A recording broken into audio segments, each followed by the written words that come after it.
is going on, squad? Welcome to my first official YouTube video. Today we are going to be talking about how to get started with your fitness journey, and I'm going to tell you guys about the top 3 mistakes that I see people making when they're getting started on their fitness journey. Let's do it. When it comes to getting started on your fitness journey, the top 3 mistakes that I see as an online trainer are: number 1, getting started with too much too soon. I see so often women jumping from 0 to 100, going from no exercise in their life to 5 days a week, and it only ever lasts 2-3 weeks, and then all of a sudden they fall off track and they can't achieve this. They can't stay attainable to this lifestyle because they're not used to it. So starting too much too soon is the number 1 worst way to not be consistent and follow through with your fitness journey. Number 2 is not having a specific plan. So your plan cannot just be, I'm gonna work out 3 times this week.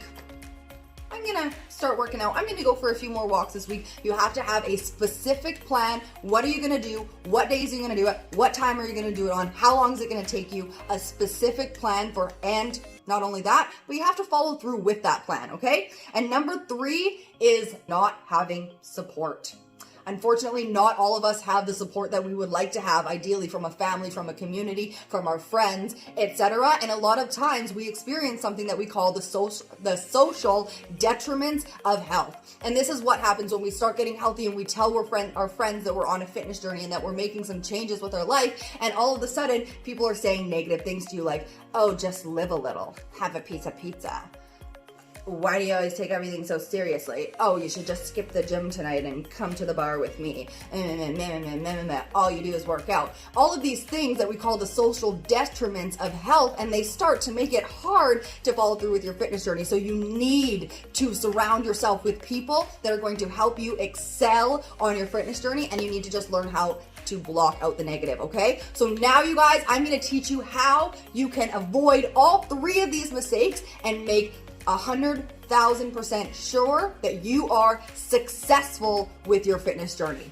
Let's do it. So you guys have all heard it before. If you want to get anywhere, if you want to reach a certain thing, you need to set a goal, right? We need to set a goal. Everybody is familiar with goal setting, and I think that a huge part of where people go wrong is they stop there. They stop at the goal setting and they don't make the action plan. So the action plan is what puts that goal into motion, because anybody can say, here's my goal. I want to lose 50 pounds. I want to be this. I want to grow my booty. I want to do whatever. But if you don't have a step-by-step action plan for how to take you there, then there's no way that that goal is going to be achievable, okay? So I want to introduce to you guys the idea of setting SMART goals, okay? And I'm going to explain to you what SMART goals means. And if you follow the rules of SMART goals, I can guarantee that you will reach your goals, okay? So here's what you need to know. SMART. There's 5 rules that you need to follow when you are starting a fitness program and making a plan. So number 1, your goal needs to be specific.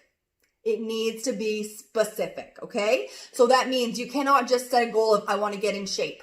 I want to lose weight. I want to have a bigger butt. I want to do this. You need to set a specific goal that you can achieve. So a short-term goal, maybe it's that you want to lose 5 pounds. Once you reach that goal, you can set another goal. Maybe it's that you want to do 5 push-ups. Maybe it's that you want to be able to get up without anything hurting your body. Maybe it's that you want to be able to run 4 kilometers in a certain amount of time. You need to have a specific goal, okay? So have a specific goal, and then we need to have a way to measure that goal, okay? So how are you going to be sure that you ran 4K in a certain amount of time? How are you going to track that progress of losing 5 pounds without stepping on the scale every day, right? Because I don't know if you guys know this, but stepping on the scale every single day is the worst possible thing that you can do when you're trying to lose fat. Because what happens in our subconscious mind is that every time we step on a scale and we see something that we don't like, our subconscious mind resonates that with failure. And as soon as we think failure, we start attracting failure into our life, and our fitness journey actually starts to go downhill. So we don't want to be weighing ourselves until we are 100% sure that we are going to be seeing something that our subconscious mind is going to relate to positive. So finding a way to measure your goals without stepping on the scale on a regular basis. So this can be things like the way your clothes fit, taking pictures of yourself, how do you feel every single day, okay? How do you feel? Take measurements. If you don't know how to do any of these things, reach out to me and I can give you a step-by-step system of how you can track your progress without weighing yourself, because I can guarantee you that weighing yourself is the easiest way to self-sabotage a fat loss journey, okay? Action plan. So your goals need to be smart, measurable, and they need to have an action plan. This is what we were talking about in the beginning. What is your plan for how you're going to reach that goal, okay? If you want to run 4 kilometers in a certain amount of time, how are you going to reach that goal, okay? Make an action plan. Exactly what day are you going to practice running? Exactly what time are you going to practice running? Set up your schedule and set it up so that you have a specific, measurable action plan. That plan is realistic for us and we're not going from 0 to 100. So if you have 2 young kids and you're a single mom and you want to go out running every day, that's not realistic. You can't do that if you're a single mom. You can't leave your kids home to run every day. If you are 200 pounds overweight and you want to run every day, that's not realistic. It's going to hurt your knees. You need to deal with the knee problem before you're going to deal with the running, right? So you need to set goals that are realistic for you with what you have available to you at the time, okay? If you want to wake up early and do all these exercises that involve jumping, but you live in an apartment building that you can't jump in, that's not the plan for you, right? So you need to have a plan that is realistic for your lifestyle, okay?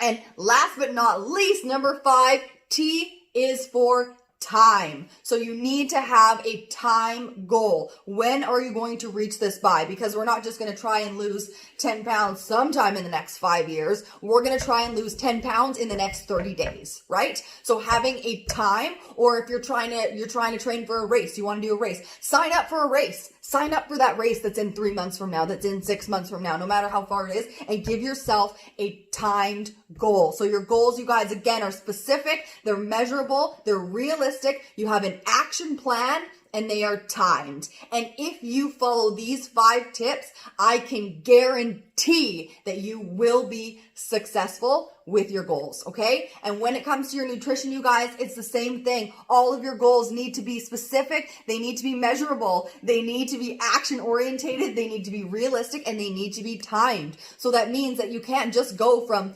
eating out and eating burgers and McDonald's and crazy things every day to eating 100% healthy. No, we need to aim to find balance, okay? Anybody can lose weight on a diet and anybody can stick to a diet for 2 weeks, right? But what do you know is going to happen as soon as you start eating normally? You're going to gain that weight back in 10-folds. So we need to learn how to find that balance and slowly wean the bad things out of our life so that we can slowly build a healthy relationship with food and start to enjoy eating healthy food, start to enjoy feeling good and not having it feel like a chore all the time. So my last point to summarize is that we need to have a plan, but it needs to be realistic and it needs to be realistic for the long term. We're not just trying to lose weight here really quickly and then gain it all back next year. If you deprive yourself of calories, that is what's going to happen, okay? Every single adult human here needs to be eating at least 1,500 calories every single day. And yes, you can lose weight when you're eating 2,000, 2,500 calories a day. Yes, you can, as long as your calories are coming from the right sources. So stop with the calorie counting, get your food from some better fuel sources, and set some smart goals. Let's do it. If this video was helpful for you guys, I want you to drop a comment. I want you to subscribe to my channel if you like this video. We're going to be doing some more videos like this that are just talking, but we're also going to be doing tons of fun other stuff. I'm going to bring you guys out in the community. I'm going to show you guys a little bit more about my lifestyle. I'm going to teach you guys fitness all over the place, not just here in my home. So this channel's going to be, I promise, it's going to be really fun and really exciting. And as you learned in this video, you're going to be learning a lot here. So I thought I might start off with something that will help the beginners in the community, in the YouTube community, and help you guys get rolling with your fitness journeys. Ladies, if you are not already a part of it, I want to invite you to join the most badass free fitness community that you could ever imagine, okay? I'm going to drop the link in my description below, but it's called the KK Way Free Fitness Community for Women. And if you're wondering what the KK Way is, you got to be there to find out, okay? So join the community. You're going to love it. All of the women are amazing, and we would love to have you there.